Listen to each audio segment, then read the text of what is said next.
दोस्तों, प्राचीन समय की बात है। एक समुद्र के किनारे एक गुरु अपना आश्रम बनाकर रहा करते थे। हजारों शिष्य उनसे ज्ञान ग्रहण करने के लिए दूर दूर से उनके पास आकर रहते थे। गुरु का ज्ञान देने का तरीका भी बड़ा ही अनूठा था। शुरुआत में वो अपने शिष्यों को उपदेशों के माध्यम से ज्ञान देते थे। उसके बाद वो अपने शिष्यों को उस ज्ञान का अनुसरण करने के लिए कहते थे। उस ज्ञान को अपने व्यवहारिक जीवन में उतारने को कहते थे। एक बार उस आश्रम में एक सम्राट अपने बेटे को लेकर आ पहुंचा। उस सम्राट ने उस गुरु से प्रार्थना करी कि आप मेरे बेटे को अपने आश्रम में रहने दें और अपने तरीके से उसे ज्ञान दें। उसे इस आश्रम में बिल्कुल भी ऐसा नहीं लगना चाहिए कि वो किसी सम्राट का बेटा है। उसे बिल्कुल साधारण शिष्यों की तरह ही ज्ञान देने की कृपा करें। गुरु ने मुस्कुराते हुए कहा, राजन, ज्ञान इसी तरीके से लिया जा सकता है। अगर तुम अपने आप को दूसरों से बड़ा समझोगे तो तुम ज्ञान ग्रहण नहीं कर पाओगे। अगर तुम्हें ज्ञान ग्रहण करना है तो तुम्हें दूसरों की तरह अपने आप को साधारण समझना होगा। यही ज्ञान ग्रहण करने की सबसे पहली सीढ़ी होती है। तुम निश्चिंत रहो, आज से तुम्हारे बेटे की जिम्मेदारी मेरे कंधों पर छोड़ दो। ये कहकर गुरु सम्राट के बेटे को अपने साथ लेकर समुद्र के किनारे टहलने के लिए निकल गए। आश्रम के बाकी सभी बच्चे उस राजा को देख रहे थे। राजा अपने बेटे को अपने रथ पर बिठाकर लाया था, जिससे सभी बच्चे समझ गए थे कि ये लड़का राजा का बेटा है। इसी वजह से आश्रम के सभी बच्चे सम्राट के बेटे की तरह आकर्षित हो गए थे।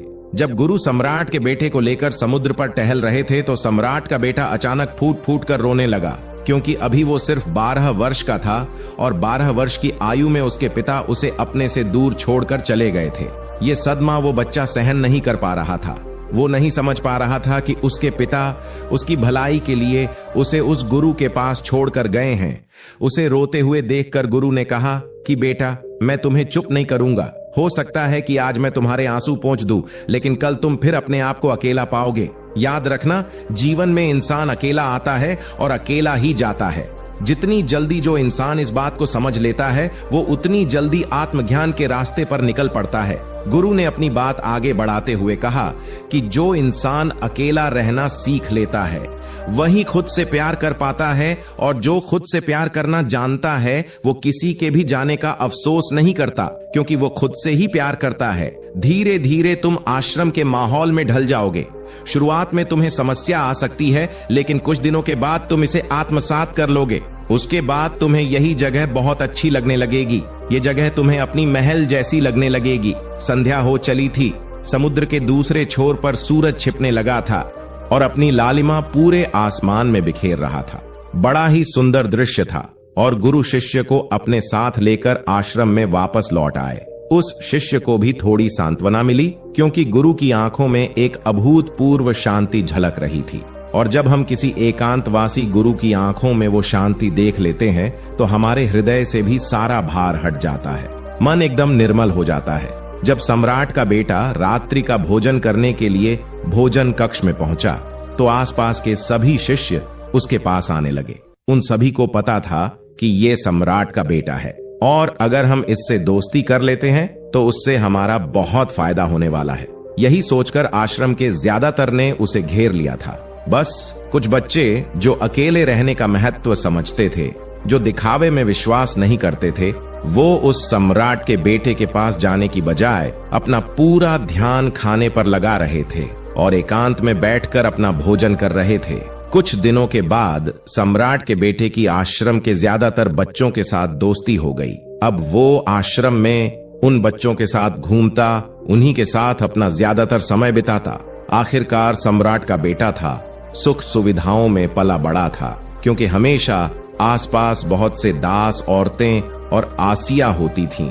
आसपास अपने मित्रों से घिरे होना वही दिनचर्या उसने इस आश्रम में भी अपना ली थी। ऐसा नहीं था कि गुरु को यह सब पता नहीं था, पर गुरु उसे अलग तरीके से ज्ञान देना चाहते थे, क्योंकि बच्चों को ज्ञान आप उपदेश देकर नहीं दे सकते, उन्हें साक्षात्कार कराना पड़ता है। उसके बाद उन्हें वो बात समझ आती है जो आप समझाना चाहते हैं। गुरु को ये बात पता थी कि अगर मैं इसे बोलकर बताऊंगा तो ये कभी समझ नहीं पाएगा। मुझे ऐसे दिखाना पड़ेगा, इसे एहसास कराना पड़ेगा कि अकेले रहने से ही तुम अपनी शक्तियों को जान पाओगे। ये सीख देने के लिए गुरु एक दिन उस शिष्य को अपने साथ एक पहाड़ी की चोटी पर ले गए। पहाड़ी पर पहुंचकर गुरु ने उस शिष्य से कहा कि अब तुम्हारा ज्ञान पूरा हो चुका है, बस एक आखिरी रात तुम्हें यहाँ पर बितानी होगी। उसके बाद अगले दिन शाम को मैं तुम्हारे राजमहल में तुमको पहुंचा दूंगा। वो बच्चा तो ये सुनकर बहुत खुश हो गया कि अब मैं वापस अपने राजमहल चला जाऊंगा, फिर से मेरे दास और दासियां, सारी भोग की वस्तुएं ये मेरे पास होगी।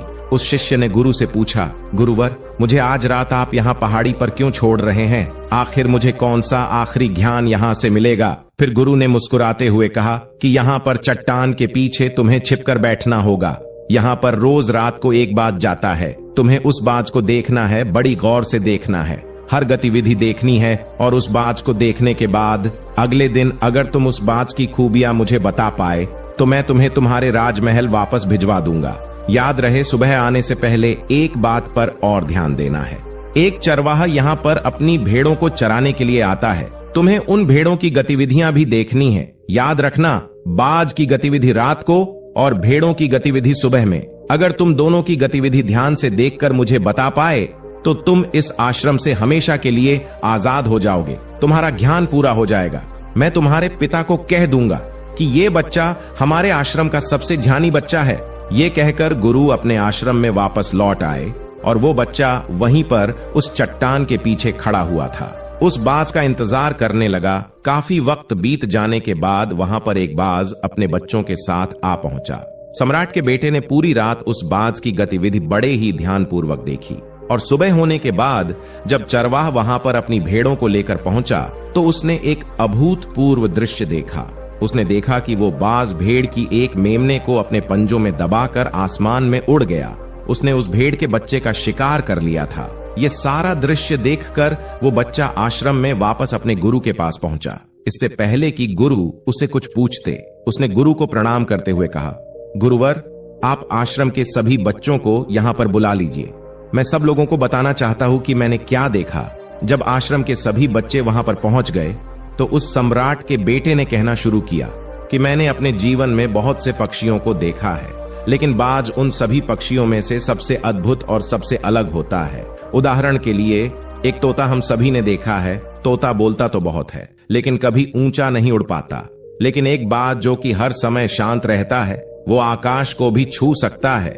उसमें आकाश को भी छू लेने का सामर्थ्य होता है।